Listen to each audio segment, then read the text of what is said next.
Welcome to episode 173 of The Route. The Route is a glorified coffee chat and podcast form that takes you from A to B with a new guest every episode. I'm your host, as always, Christopher Nascimento, and let's get started. Before we begin, a couple things to cover as per usual. If you haven't already, follow the podcast wherever you listen. So we're on Spotify, Apple, Google, Amazon Music, and I believe 6 other audio platforms as well.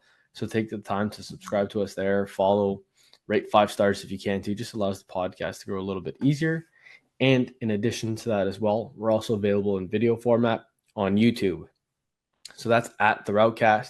You can find each episode every week at our YouTube channel. And in addition to that username I shared there, the Routecast, that's the same handle that we're on for Instagram, Facebook, Twitter, TikTok, etc. You can find us at the Routecast.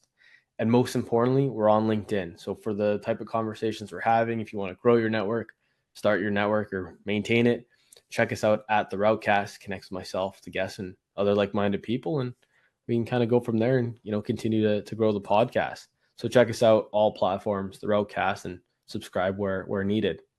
But with that now said, let's get to today's guest.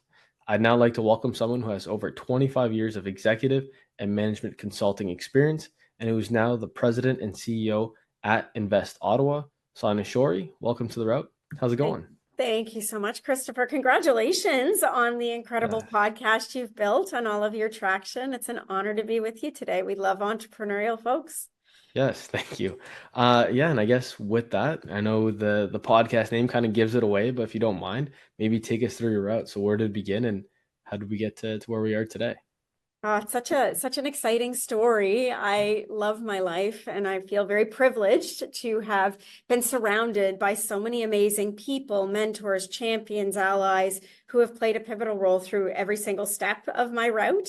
And so I grew up in a small, beautiful town on the St. Lawrence River called Brockville, town of the Thousand Islands, a very loving family, tiny high school, tiny town, amazing people with big dreams. And so I think I've always had a very big vision for having impact on the world. And I never really knew, particularly growing up, what that impact would look like, how I would achieve that. But I knew I really wanted to impact our world, to impact people's lives, and do something special that was meaningful. And so it's really been a route that has unpacked all kinds of different ways that hopefully I've had the chance, together with so many others, to bring some of those strengths to bear. When I graduated, I attended Carleton University, started off in journalism, recognized I wasn't meant to be a journalist by trade, but loved the art of communications, the art of influence, the opportunity to look for different ways to build alignment and consensus and critical mass action around really important causes, whether that was building a business, building a not-for-profit, helping someone to succeed in a particular track of their own journey. I think that the opportunity to have attended Carleton and met so many amazing people over those 4 years, it really cemented my love for Canada's capital. I'm still here. I have never left. Ottawa is my home, and that's one of the reasons I am so incredibly proud to now be the president and CEO of Invest Ottawa. It's just a dream opportunity. And honestly, my love for Ottawa was truly fostered during those 4 very fundamental years. When I first graduated, I attended lots of different types of workshops, met lots of different types of mentors, and I first landed in an incredible Ottawa company called Calian that's on path and track to be a $1 billion tech company here in our ecosystem. Incredible firm, and I started off as the recruiting manager for telecommunications. I had the opportunity to meet incredible, skilled hardware, software, architects, all kinds of experts, and I learned very quickly how to connect with people that were seeking those new opportunities. And the big dream and the big win for me was being able to fulfill their dream by finding that next opportunity that would allow them to learn and grow, and also helping our clients that we were serving at that time. Calian has evolved so significantly, but the telecommunications area was such a powerful sector for Ottawa, still is. We have decades of telecom expertise here. The opportunity to meet all these brilliant people got me very excited. I was very, very passionate about this particular part of our ecosystem and of our economy. And I knew I had to grow my career in tech. I was so passionate about this.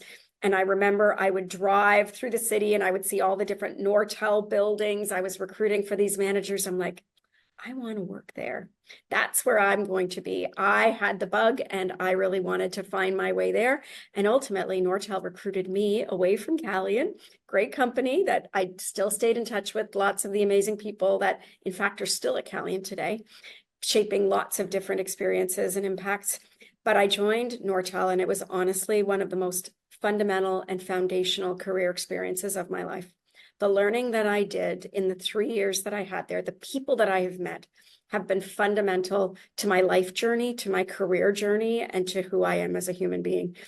I think about the time that very seasoned engineering leaders took, senior executives in business took to mentor this arts graduate and teach her all kinds of things about all the different technologies, all of the different clients we had, all of the different challenges. I got the opportunity to learn. It was like the greatest learning experience of my life. And honestly, that cemented my passion. And I knew I would always have a foot in tech, no matter what I did. And I think that there's so many facets to that because technology has now infused with so many parts of our society. It's around us every single day. It enables our productivity, the incredible journeys and the experiences we create with ourselves, with our families, and with others. It has infused all of our Main Street businesses in different ways. When you look at the power of e-commerce, I just love the potential and the focus on tech for good. And so the learning I did at Nortel and the connections that I made, and I'm very passionate about networking and meeting lots of brilliant people who know so much more than I do about so many things, and almost becoming a sponge and looking at how I can put all of that information together and put it to work in new and novel ways that hopefully will create a different value or added value or a new impact that maybe we didn't imagine before. So the opportunity to have been promoted likely 4 or 5 times in that 3-year window, I had the chance at Nortel to go up the mountain when the tech sector was booming and there was so many clients and so much investment being made in these areas. And then the burst, and then the bubble burst. And so going into the valley of death with so many people I respected, admired, that I cared for, and essentially becoming part of the team that orchestrated some of those early layoffs in optical, which was devastating. It was very difficult. And the learning and the ability to express compassion and kindness, but also keep in mind, at that time, we honestly believed that part of the business would be salvageable, looking at the business goals and trying to marry both. I learned some very important lessons during that difficult journey into that valley. And many of the relationships that I hold very dear are still with me today. And the opportunity to bring that forward and continue to evolve that learning and bring some of those skills and those experiences to bear, because those bumps come in the road, as I say all the time, throughout every life journey, no matter how glorious something might look on social or on the outside, there's always learnings and struggles and difficulties that you work through. And so every single experience, as long as you put those learnings to work, I truly believe there's no failures. And that 3 years was some of the most fundamental business basics and learnings that I think built the foundation on who and what I am today, that hopefully I still bring into practice every day that I walk in through Invest Ottawa's doors and work with our clients. Once I wrapped up at Nortel, because of course I was inevitably let go as part of all of those changes, I joined CMC Microsystems. Have you ever heard of CMC Microsystems, Christopher? I don't think so off the top of my head. It's an incredible Canadian organization. It's a national nonprofit, very engaged in tech. And again, like so many organizations, it's evolved over many, many years. But when I was there, it was focused on helping researchers from 42 Canadian universities to design, make, and test all kinds of microsystems technologies and solutions. So microelectronics, MEMS, fluidics, photonics, nanotechnology, the whole gamut of microsystems. And because of my work at Nortel, this beautiful foundation that had been created over those 3 years, I had the opportunity, certainly not to understand all of those technologies. That was a learning journey into itself. I'm not an engineer, but I loved learning about the application and how powerful those technologies were and how they could be applied and adopted to change our lives, to improve health, to reduce wait times, to create new healthcare solutions, to change our transportation system and options, to make us more productive, to help us lead healthier, safer lives. There's so many ways that those applications were combined and applied. And I was privileged to have been a part of it, working with the most brilliant minds in all of our Canadian universities, including Carleton and U of O, right here in Canada's capital, that it was very inspiring to me. They were pushing the envelope. They were thinking about inspirational ways they could do new things, break boundaries, and create new innovations that would ultimately change our lives for the better, or create fundamental learnings that would help us to advance in so many other ways. And so I was with that organization for almost 7 years.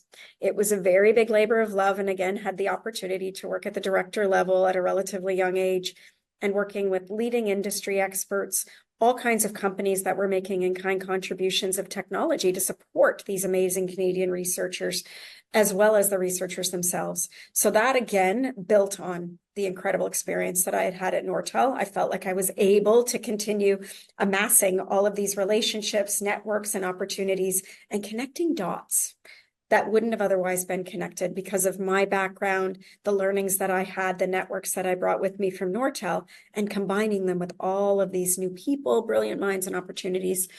One of the gifts that I really work hard to foster from all of these foundational learnings is the ability to connect dots, make connections, and look for opportunities that might not otherwise be identified, that maybe others don't see, or perhaps don't exist because they don't have the array of different learnings and networks and opportunities that I've been privileged to be given.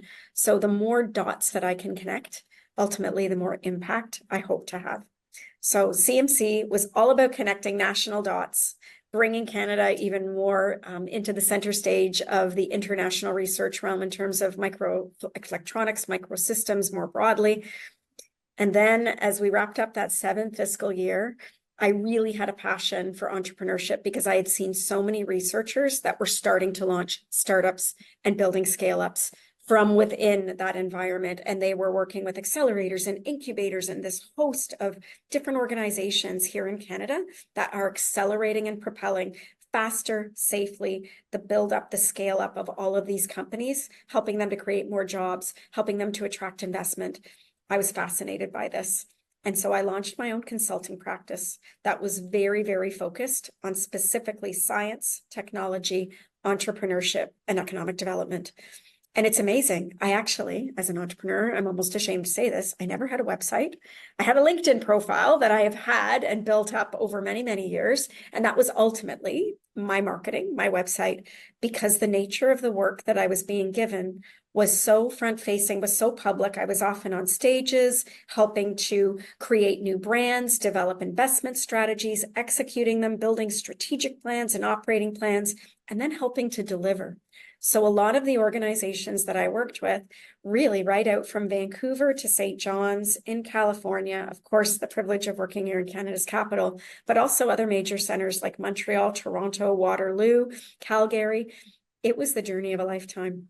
And I felt every relationship, every opportunity not only allowed me to hopefully give back to that ecosystem and support others who were trying to make Canada's economy stronger, make a better world, create a great societal impact. It also allowed me to build my network and to learn myself.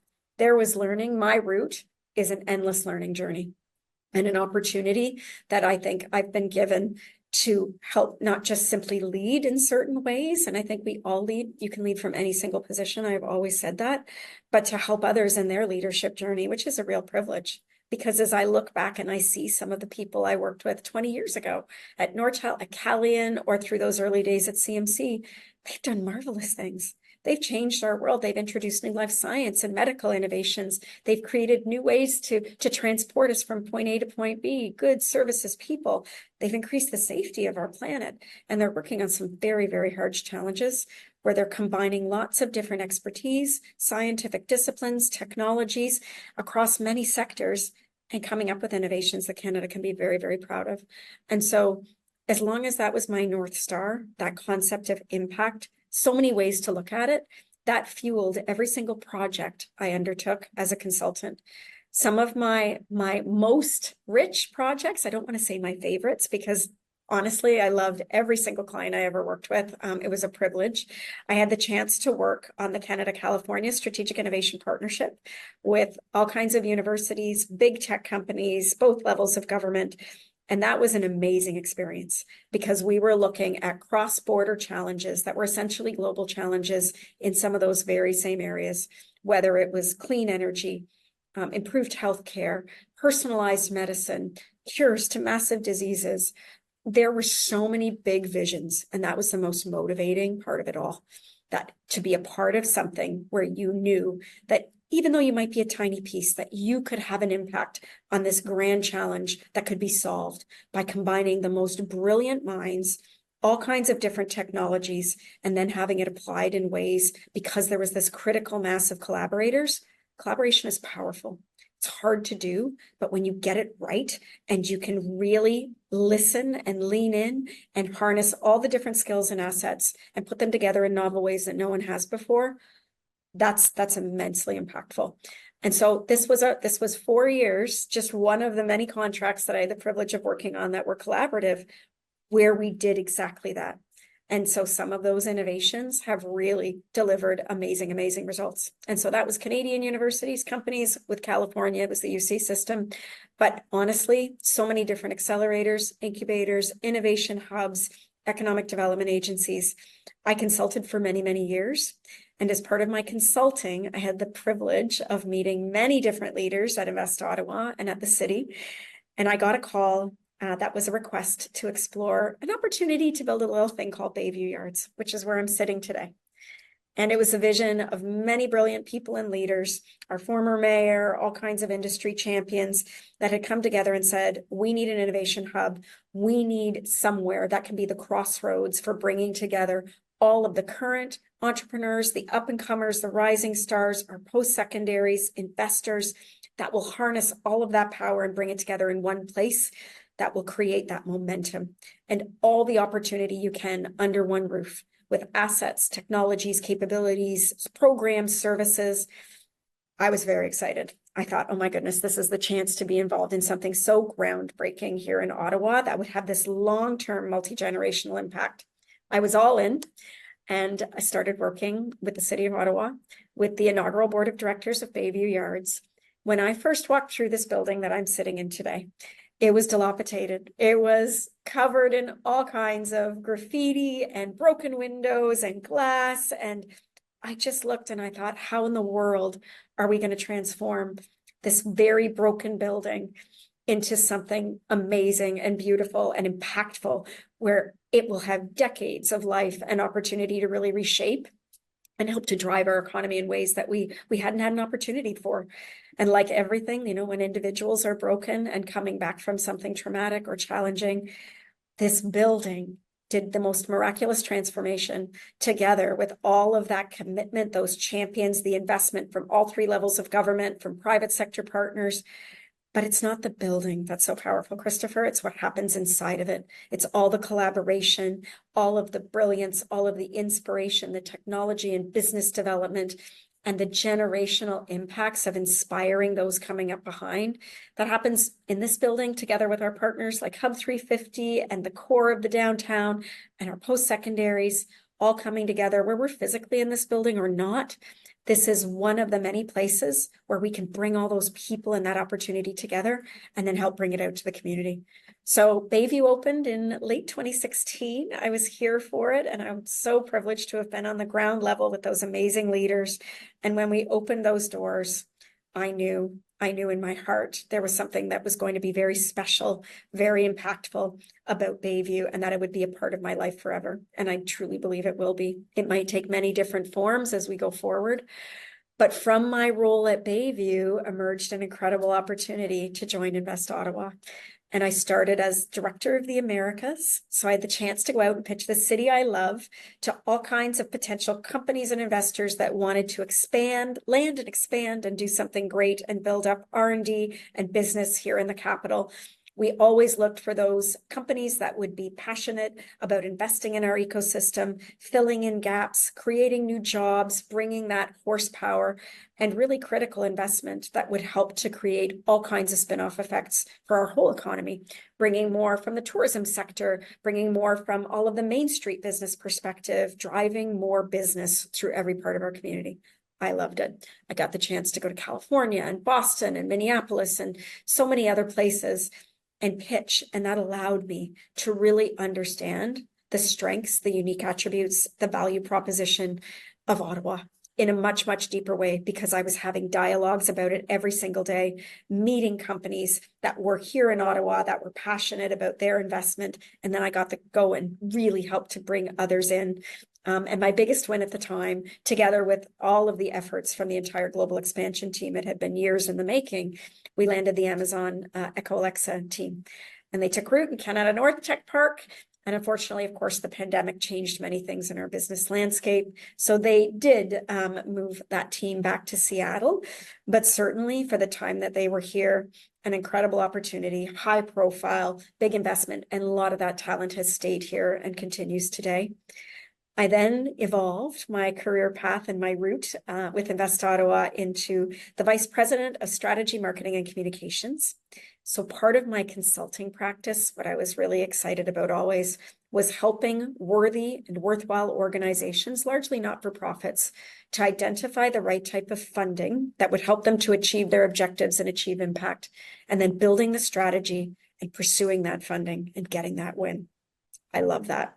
I do love the thrill of that hunt, and I always have. And so it was part of my Bayview journey. It was a massive part of my journey as a consultant. I think it's somewhere around 300 million in government funding, many different types, all three levels, that I've helped amazing organizations to secure. And then there's the matching contributions from industry on top of that. So it's likely somewhere in the neighborhood of 500 or 600 million big picture. And the beauty of that isn't that number, even though it's important, because we can't build great organizations and have impact on entrepreneurs and companies without it. It's what that money does in our ecosystem. It's how it's put to work to deliver return and long-term impact, helping those companies to get to market faster, to build their right team faster, to get their products tested, validated, and into the market faster, to connect them with international customers and investors faster. Faster we get to market, the faster we get job creation and economic impact here in Ottawa, or whatever city I might have been working in. And I'm privileged to say that when I did investment pursuits, they were always Canadian. And so the strategy role here at Invest Ottawa certainly has been helping build our strategic plan with our board, with our leadership team, pursuing the right investment that would give growth opportunities to our employees, be the right type of funding to support our goals, to add value to our region, and most importantly, to add value to the clients that we were serving. And so over the course of the last, I guess, 6 or 7 years, it's been almost 9 years now that I've been engaged with Invest Ottawa. My role really involved working with every single one of our divisions, all the types of clients we serve, and I'm inspired by them all, whether it's the up-and-coming entrepreneurs, the serial entrepreneurs, the $100 million companies like the Ascents and the Soluses, the startups that we have the privilege of helping to get launched, our Main Street businesses that are so critical to our quality of life in every corner of our city, our multinationals that are massive job creators, our partners that work with us on it all, our funders. The relationships and the networking has been immense. And we work together in a way in this city and in this country, I will say, in a way that's very powerful, where we can establish a shared vision, give everyone the opportunity to bring their strengths to bear and shine, and achieve something that we couldn't achieve independently together as a collective, as a powerful group of collaborators with critical mass. And I think some of that passion and all of that work that we've done together and the opportunities we've harnessed and created together, I knew that when the opportunity came to apply for the CEO role here at Invest Ottawa, I knew that it was part of my life mission. It's not a career move. It's not just a job opportunity. It's a part of my soul, and it's a part of my life mission to achieve together with everyone here in the city that I love and for city I love, the opportunity to have the most impact possible. And we have big challenges in our city, in our country, and in our world. And I believe that the companies, the startups, the scale-ups, the multinationals, the partners, the researchers, the students that are coming out of our post-secondaries, they are the people who are going to change our world. And the more we work together and continue building on what we're doing today, the more impact we will have as a region on our city, on our people, on generations of citizens, but also on our country and on our planet. I love it. I love it. That's my route. Yeah. That's amazing. I appreciate you sharing all that so far. And if you don't mind, what I typically like doing is going back to the beginning and then working to where we are now. So with that, I guess that would bring us to your days at Carleton. And I've found, having done this, podcast for over 170 episodes now, it seems like people typically hit a fork in the road around, the time they're going to university or shortly after. And I was curious if that ever happened to you. Did you always have that, let's say, same mission or North Star to, hey, I want to create an impact? Or is there some time in university where you learned, hey, I'm going to do this rather than that? The fork in the road came for me in terms of how I wanted to achieve impact and what career path I felt was best with my skill set, with my passion, whatever aptitudes I might have had. And particularly at that young age, you've got big dreams, and it's like, well, I don't have the engineering and the scientific knowledge, so that's probably not going to be the way I'll bring that to bear. But can I work with engineers? Can I work with all of these talented tech leaders? Yes, there's opportunities for that. I have to shape what that looks like. And that's been an evolution, not just from my time at Carleton, but over the last 25 years, I would say. But I truly believed I wanted to be a TV reporter. I wanted to be, on TV doing the nightly news like Omar Sachedina and all the others that I have admired over the course of decades. And I do have a great admiration for journalists, the storytelling that they do, keeping us apprised of the facts and ensuring that we have the context and the analysis that's necessary. I just knew it probably wasn't going to be for me, even though there were parts of that role and parts of that dream that I think I have carried forward and continue to execute on today. I have this privilege of being on many stages, having the chance to speak about things I'm passionate about, women founders and leaders, getting more women in STEM, scaling up companies to capitalize and building more anchor companies here in Ottawa, creating organizations and entities like AreaX.O to address commercialization challenges. I love that creative process and setting a goal and then driving hard for that goal line until you exceed that result, until you achieve that win, until you achieve that impact. And so it was the how. I diverted away from journalism. I graduated proudly from Carleton University with a combined English and political science and honors, and have put a lot of those skills and a lot of that learning to work every single day through the last 25 years of my career in many different ways, whether it's negotiating a particular deal, pursuing a particular contract, authoring a proposal, building a new strategy. Every learning, it's like a snowball. And it allows you to have access to this almost tool chest, a treasure chest, really, of skills and learnings that you can apply for many different situations and challenges that you face throughout your life, whether they be personal or professional. So I love that. That was probably my juncture, leaving journalism, pursuing a different path, and then realizing I want to be in tech and not stopping until I found my way. Yeah, that makes a lot of sense. And to be honest, as you were saying that there, I felt like that's something I found myself where I kept telling people, hey, I want to find a way where I can be in a role or have an impact where I can be strategically creative. And I think that's what you're kind of going along as well. And obviously, when you come out of school, that's not something where you can almost just go in a role where you can have that major impact. Was that something where you maybe realized, hey, if I could learn how to communicate or how to work with, the different types of people within tech, that's how you'd be able to maybe start reaching that end goal you had?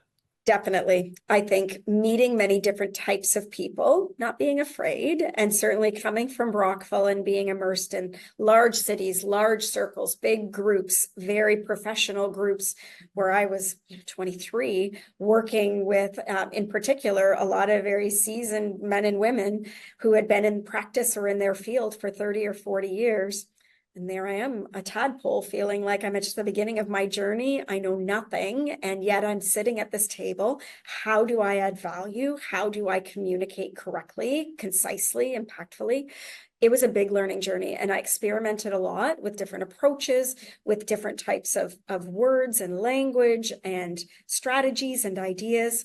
And I really took stock in evaluating what had impact, what resonated and what didn't. And almost as important as where the wins and the victories were, if I can call them that, was the places where I felt like, oh, that totally failed. Oh, that fell flat. That did not succeed at all. What do I need to learn from this and take away from this so I can be better? Self-improvement is a lifelong process. Learning is lifelong. And the minute we stop learning, I think we stop living. And so there's learnings every single day. Today, I have probably 10 different learnings from all the different engagements and projects I've been working on, and I will do my best. Not always perfect, no one is, to apply them so that we can get stronger and have even more impact going forward. But if you're fearful or holding back on moving outside of your comfort zone, then that is really, really limiting, and you might never fulfill your potential. So that's one thing I learned very early on. I had a lot of fear at Nortel. I remember days where I was quaking in my boots, sitting around with so many seasoned engineers and trying to follow them and understand the language and the technology, and feeling I am completely a fish out of water. I am not meant for this. And I would go home and there would be a few tears. And then I would get up the next day and I would do it again. And I'm like, no, I can do this. I can learn. I'm never going to be an engineer, but I can work with engineers and I can help them to achieve goals where they can leverage whatever gifts and knowledge I have. And I will commit to that learning and getting better. And listening is such an important part of that process. Just taking it in, discovering how you learn, how you process and put information together and generate ideas, and being open to brainstorming and lots of different perspectives and not wedded to a single path. And being open to that journey and to being shaped and to pursuing different avenues, even though you can start believing, like Christopher, I truly believe I am going to be like Lisa LaFlamme. I am going to be that Lisa LaFlamme. And I am very, very tenacious and very committed and determined when I want something. And it was like, you know what? That's not the path I want. And that's okay. Even though I had taken so many steps and made all this investment in a certain direction, you can always pivot. You can always get back up. You can always start again. And it's not a loss if you take the learnings and you look for those transferable skills and apply them to the new path, and hopefully influence and share with others as part of your journey, because there's always folks coming up behind you and always folks that are surrounding you who don't know or don't have the same experience as you do, that you have the chance to influence and have an impact on them in ways you might not even know. Yeah, no, I think that's a great point. Like even for myself, like I can relate to what you're saying there very, very closely and personally, just in regards to, I tried having a sports marketing business and then it wasn't working eventually, and I, had a hard time maybe letting it go. But then I realized afterwards all those different learnings could be applied in, different avenues, and that's the real value, even though if the business didn't take off from there. So Look at I your can definitely agree podcast with that. success, right? That's Yeah. exactly it. You've applied it in a different way. So Yeah. learning is never lost. We may not use it every day. We may, tuck it away and then pull it out once in a while, but it adds value and it shapes who and what we are. I do believe that too. No, absolutely. And was there ever a time that you thought, obviously you went to go work at Cali and then Nortel as well. Was there ever a point in time where you wanted to maybe, work at these different companies because you at least would have access to these different opportunities to, learn and grow, and maybe have these different, different learning opportunities where you'd have to make mistakes and grow from there? 1000%. So Yeah. when I looked at those very large companies, Calian has grown immensely, but they had a multitude of different lines of business where I got exposure to and the opportunity to look at different ways to learn, to advance my career. When I was just out of school, I really wanted to build up my managerial skills. I wanted to demonstrate leadership. I wanted folks who would give me that opportunity and let me run with some novel ideas. In a larger company, sometimes there's merits to startups and scale-ups where you're fundamentally creating the idea and the business. And in a large company, sometimes there's a lot of opportunities to be an entrepreneur and create new solutions and bring new ideas to bear. They have deeper pockets. They have larger sets of resources. They might have team members that can be dedicated to helping you, versus when you're in a startup, you're rolling up your sleeves, you're getting down to business, and you're doing everything from soup to nuts. And so the large companies allowed me to work with a lot of different people. And as long as you had initiative and ambition and wanted to continue excelling and really being dedicated to excellence, it was almost like this steady stream of opportunity. I mean, I was very young and really getting my legs under me at Calian, but when I joined Nortel, I first worked for a director and then a vice president 6 months later who saw something in me and gave me this immense amount of opportunity. Thank you, Doug Roberts, wherever you are, because you really helped to set me up for success in terms of being able to take an idea, present an idea, and executing it in very, very large context. I mean, we were working with global organizations. I had the chance to work across 3 different continents, working with thousands of people, creating and pilot testing and refining, right? Because they're never successful right out of the gate, but lots of opportunity to learn and grow from that experience. So a big company gives you a lot of opportunity to meet a lot of different people, harness a lot of different resources, and I think take a lot more risk in some cases, because when you're building a startup, which is also super exciting, it's like the risk and you're banking it all. And I have huge respect for those founders. I just did a post recently called "Brave is Unbeatable," which is the saying for the Olympic team of Canada. And it's so true. I have immense respect for people who have courage and roll the dice and will risk it all for that North Star, for something they truly believe in. And I try and live my life that way, always learning. But you can do that in many different ways. And I did it in those large companies. And then I did it with a whole lot of small organizations where it's like, I can play a role in helping them to get the resources, to get bigger, to get more critical mass, to have that substantive programming that will allow them to have impact. So it's been a very exciting ride. I love my route. I wouldn't change a thing. Yeah, no, absolutely. It sounds great so far. And then just building on that, before you made your jump to consulting, I think you mentioned, how those maybe roles came about. Like you said, you didn't have a website, but it was really that network and that face-to-face interaction you had. Was there a point in time, whether it was maybe even in university afterwards in those initial roles you had, where you maybe dove into networking more than another point in time? Or was it That's something you always had a focus on? Oh, gosh, that's such a great question. I have always cherished my circle of people that love me unconditionally, and they've been a constant through the last 50 years of my life, in fact. And so I've always had this passion for building relationships.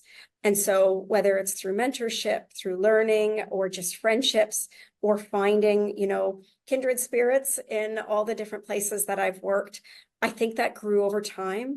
And I think when I landed at Nortel and was surrounded immediately by so many mentors, there were a lot of people who leaned in and helped to coach me, mentor me, give me opportunity, learnings, put me in places and meetings and events where I never could have imagined I would be at age 24, 25. And so I started to develop appreciation for the relationships and how much a relationship can have an impact on a business outcome, the kind of influence you can have on someone's life, on the business trajectory, on an economic impact, by bringing to bear all the strengths of a relationship, genuine trust, genuine collaboration, in ways that exceed what I'm going to call transactional, or just, yes, on paper, I'm going to sign this contract. We're going to collaborate with this company. We'll fulfill these 6 obligations and they're contracted. If I'm invested in that individual, if I'm invested in that vision, it's a shared vision, it's a shared goal, I am going to give it my heart and soul. It's going to be above and beyond. Yes, I see these contractual commitments and I understand those. And yes, I'm obligated to fulfill them, but I am going to make sure this is a success way beyond what that written contract states. That's the appreciation I had, and the ability for me to have experienced very young how different disciplines, sectors, technologies, and people can come together and create opportunity and impact in very novel ways that one could not even imagine. I'm like, this is something that I want to become very wedded to, very passionate about, and learn and almost hone my own expertise so that the networks I create are almost a breeding ground for those ideas and those opportunities. And through the consulting contracts that I held, I would often bring together, connecting dots, different clients I was working with, different funding opportunities, different post-secondaries. And they're like, oh my goodness, like you're only being paid to do X, Y, Z. I'm like, yes, but I'm invested, so passionate about what you're doing. I want to see you succeed. So it's not about whether you get paid or unpaid for this piece of work. It's that this is an opportunity that's going to accelerate you and help you get there. And the broader my network, the more diverse my network, the more opportunity I could create, the more impact I could have on individuals, on organizations, and I hope on the regions and the economies that I was serving, whether it was Ottawa, Ontario, or Canada. So I love the art of networking and the art of influence to achieve impact. That is something I think is very powerful, and everyone can be on that learning journey. I'm going to be on that learning journey until I'm in my grave, but it is a very, very powerful asset, and one that I see us bringing to bear here in Ottawa. The mayor is really creating tremendous critical mass and a lot of powerful collaboration. He campaigned on it. I see the economic development leaders from tourism, the Ottawa Board of Trade, Acobia, Canada North Business Association, Wesley Clover, our post-secondaries, RGA, like all these organizations. And not everyone will know exactly what each one of them does, but we're working together and we're doing it to build a better, stronger economy, a more prosperous economy and future for this city. And you can't do that as a single organization or as a single individual. When you take a big, bold, audacious goal, you have got to have all the right collaborators. And the more that you build those strong relationships of trust, the faster you will get there, the more powerful it will be. And you can't manufacture that, and it doesn't come through a contract or funding or money. It's Yeah, all about the people. building to that as well. One of the things that kind of drew my curiosity when you're sharing your route was, you know, helping start that innovation hub. How do you go about that in regards to, building an innovation hub from scratch and, where Bayview Yard started? That was an incredible journey. And I know that there were many brilliant people long before I was even out of school, likely, that had this vision. And I think that there had been different attempts at building part of that vision. And then sometimes this is by serendipity and a whole lot of hard work and investment, critical investment from the city, both levels of government, the provincial government, the federal government, working together with a very passionate group of people who said, this time we're going to make it go. And we're going to put the horsepower in and make sure we bring all of the resources to bear. It was a priority in the city's economic development strategy. They made the anchor investment absolutely critical. If you don't have that anchor investment, and you can't build, you can't evolve. You've got to have the right people, the right anchor investment, and the vision to actually get behind and build the momentum and the critical mass and the excitement. So it was step by step. It probably took from the time I was engaged, and again, there was a lot of work before me. I'm going to say it was a 2-year process where we step by step looked at the building, and Jeff Westindy and the great subcommittee of the board that was dedicated to actually working on the facility, put a great vision together with all of the players that transformed it from that very dilapidated broken garage into this beautiful, powerful innovation hub that now houses, hundreds of people, dozens and dozens of companies, and brings through many investors. So much opportunity is created here together with others across our community. That's powerful. But it starts with the right people, the right champions, and champions are different than just the average leader. They're going to put their whole heart and soul in, and they're going to make sure that you hit that goal no matter what. And they really did. We hit bumps in the road, of course, but we worked through them together with different investors and leaders in our community. We had a project plan, absolutely critical to follow a plan and know what those critical milestones are, what the risks are, so you can proactively address them. I love risk mitigation. I'm a big geek when it comes to this, and I think my team laughs at me quite often, but I try and anticipate consistently. What are the biggest risks? What are the biggest barriers? What are the biggest blocks? What relationships need to be formed? What dollars do we need? If we're starting here, but the big vision is out there, I'm going to start out there and try and build out all the ecosystem players, support, investment, so that as we go through the journey and that project plan, we've almost anticipated and hopefully to the greatest degree possible proactively secured as much of the resource, as much of the investment as possible to bring that to bear. And I saw that up close and personal. It was a privilege to be a part of it, but there were many champions that made this investment possible, that made Bayview possible. And you know what? We followed the very same trajectory when we created AreaX.O. It was part of our strategic plan. We saw a big gap in our ecosystem with respect to being able to test, commercialize, and adopt smart mobility, autonomy, and connectivity innovations and technologies, even though we had all these brilliant people from students in our post-secondaries, BlackBerry QNX, which anchors our smart mobility cluster here with 100 organizations that have all of this horsepower, technology, and expertise in intelligence of vehicles. And we started to look at how we could harness all of Ottawa's greatest strengths in telecommunications, in cyber, that smart mobility cluster, the curricula at our universities. And with anchor investment, in this case from the province of Ontario, through what was formerly known as the AV Innovation Network, we built out the first iteration of what is now AreaX.O. It was a tiny strip of track where we were doing smart mobility and autonomy connectivity testing. We had done that on $5 million. And then we started to build up other horsepower, other champions, other investments from companies, from the government of Canada, incredible in-kind contribution and collaboration with many folks at the city, including the traffic and transportation team, the economic development team, the smart farm that evolved as part of the city's rural economic development strategy. And we built this beautiful vision to help accelerate Ottawa's growth, opportunity, job creation, investment, and impact in these critical areas. And smart mobility is not just transportation. It underpins everything from agriculture, the food we eat and how we grow it, to all of the defense, safety and security, cybersecurity, the telecommunications that enables our world to operate, transmit information safely and securely, first responders who save lives. There are so many sectors that we serve and so many different types of researchers, innovators, small, medium, large companies, governments, that we work together with, including Transport Canada, our regulator. what I've had the privilege to be a part of from 2018 through to now with AreaX.O has been incredible. And it adds value to so many of the companies that we serve here in Ottawa at every stage of development in so many different sectors. And it helps them to meet commercialization, testing, and validation needs that they otherwise wouldn't have access to. It's a $51 million facility now. Used to be a little strip of land at the Greenbelt, and now it's 3 integrated sites that serve Ottawa founders, innovators, and companies. You know, taking that learning that started way back 30 years ago together with all the expertise of so many others and partners. And once something like this innovation hub in Bayview Yards was established, as you mentioned there, one of the things you mentioned to me that kind of sparked my interest so much was in regards to essentially selling our city, right, to Yes. potential investors and companies to come in and invest in Ottawa. How do you go about that in regards to, let's say, pitching a city or selling a city to others? This is such an important question. We're talking a lot as a Yeah. region about city branding, and there's so many great ideas, and we want that feedback. So to everyone who's listening, we are eager for your ideas.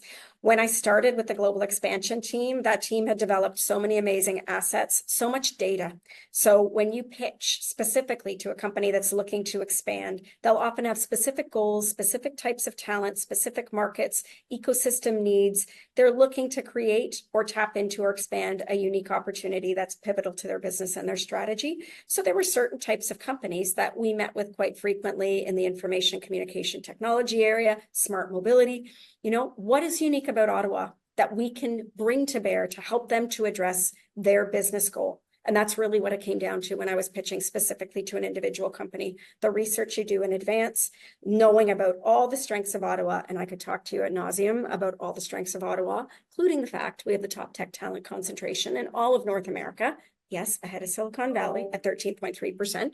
Valley's about 11.6, I think. That's an incredible stat. That's an incredible attribute that we need to share with the whole world to attract more talent company investment in. One of many. So it's understanding how to put that pitch together that best serves the needs and will deliver the value and impact to that particular individual or company. The same way I would never serve, steak to a vegetarian. I had to make sure, as our global expansion team does in such expert ways every single day, know the companies they're meeting with, what the real opportunity is and how to sell.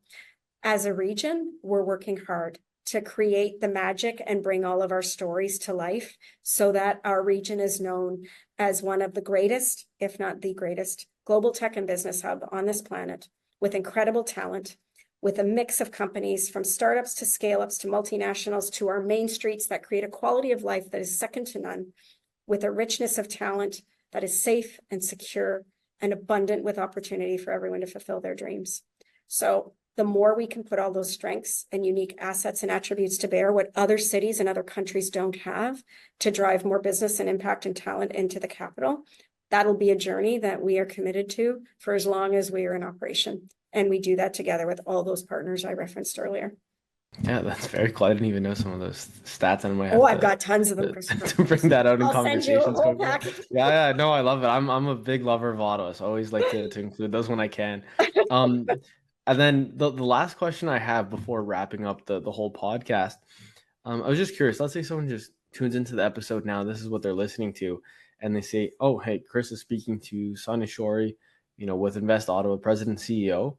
What does your day look like if someone's kind of curious what kind of things you do on a day-to-day Oh my basis? goodness. It's very dynamic. Yeah. There's always things that are planned and things that emerge that are both exciting or require my immediate attention. It generally starts between 5 and 6 a.m. I go into my email and I'm taking care of anything that I can that is low-hanging fruit or doing deep thinking work, writing, applications, funding, anything that requires total brain power and focus because that is quiet time. And then I have the privilege during the day of coming to Bayview or to Canada North or our East End or downtown AreaX.O, working directly on the ground with our funders, with our clients, with the startups, with the scale-ups, the multinationals. I make it a very big priority every single day to work with different clients, at least one every single day. That feedback, that direct engagement helps us to understand what's working, what's not, and to get better. And that can be for any one of our divisions. I had the chance to speak on stages and to work with a lot of collaborators and bringing new information to bear or being a part of educational journeys, which is amazing. I help to, support the creation of new programs or the execution of existing programs and services, which is an amazing opportunity that I love. A lot of work and collaboration here with our amazing team, our partners. And then in the evenings, often there are engagements where we're welcoming important people, investors, new clients, new partners into our city, doing that in collaboration with so many others, hosting events, bringing people together so they can learn from each other, whether it's our amazing pitch competitions, for our IO Ignition, where we've got like the top new startups that are here and pitching to 300 friends and family, which I love. Doing, delegation work with our global expansion team, welcoming in folks from around the world, joining our mayor for different events and sharing and spreading the word of Ottawa. There's just so many things. Evenings are very, very dynamic. There's lots of different things we get out into the community and want to build with the community, right? It's never for, it's always with. So it's a very dynamic, exciting day. They go by very quickly. All of a sudden, a week, a month has gone by. And you just sit back and you're like, wow, look at all of the great things, all the great people that I had the chance to work with, and look at what we're building together. It's awesome. Yeah, no, that's very cool. And I think similar to your day, this podcast has flown by so far. And I have two questions I'd like to wrap up with that I've asked everyone on this podcast just before things end. This is episode 173, so I've said this probably 172 times now. Is that I like to say, hey, I'm going to live until I'm 103. I'm going to be on a rocking chair, thinking about all the cool things I did in my career. Yes. At that point in time. So if I put you in that same chair, you're 103, you're thinking about all the cool things you did in your career so far. Is there a story that sticks out to you that you're sure when you're 103, you're going to be like, wow, I can't believe that's what I did for work at one point in time? Building new opportunities with multi-generational impact, like Bayview Yards, like Area helping Invest Ottawa to evolve and to grow and to impact so many different innovators, startups, scale-ups, and companies. That is the privilege of a lifetime, because it's the chance to impact not just one life, and every life is meaningful, but many, many lives over many years. I can't believe that I've been given this incredible opportunity, and I thank all the champions and allies and mentors who have helped me to get where I am today, and most of all, my mom and dad, who loved me unconditionally and showed me how to believe in myself at a very, very young age. That privilege is one that I will look to pay forward and pay back for the rest of my life, creating brand new things with big impact. Yeah, and it sounds like it's right along that North Star that you kept referring to throughout the podcast. And I guess with that, then the last question I do have, we went to 103-year-old, Sonya in the future. Let's say we go back to 16 or 18, year old self, where you're maybe walking on the campus of Carleton for the first time. If you go back in time and speak to that younger version of yourself, is there maybe one, one piece of advice that you've learned so far throughout your life that if you could go back and speak to your younger self, you'd be like, hey, Sonya, this is something that, you need to take with you because it's going to be pretty impactful if you know this now? Yes. I can see myself walking through Carleton. It's an incredible campus, and it's very emotional when I go back, because I was at the beginning of this journey where I felt very scared, very intimidated, coming from Brockville, which is a town of 22,000, now being a town of 1 million, and at this large, large university. I would say to her, think big, be bold, and be brave, and don't stop pursuing your dreams, no matter what. And I truly believe that while I haven't always been as brave and as bold, particularly in the earlier parts of my career, I think with time and with all the mentors and the opportunity I've been given, I work hard to do that every single day now. And I try through all of the different opportunities that I have, whether working with youth, with women founders, with up and coming stars, and, chatting with all of the seasoned leaders that I'm so privileged to work with, trying to bring that to bear every single day and inspiring others to do the same. That's been a learning journey. Thinking big, being bold and brave, never stop. That's amazing. That's exactly why I like ending the podcast with that question. And unless there's anything else you'd like to share, I just want to thank you for coming on. And I'd have a great time, speaking with you in regards to your route so far. And I'm sure everyone loved hearing it as well. Thank you so much for this opportunity. I'm on LinkedIn. We love innovative minds, lots of founders, startups, scale-ups. If you're in business, we are here to support you at Invest Ottawa. So come and see us. Be thrilled to welcome you.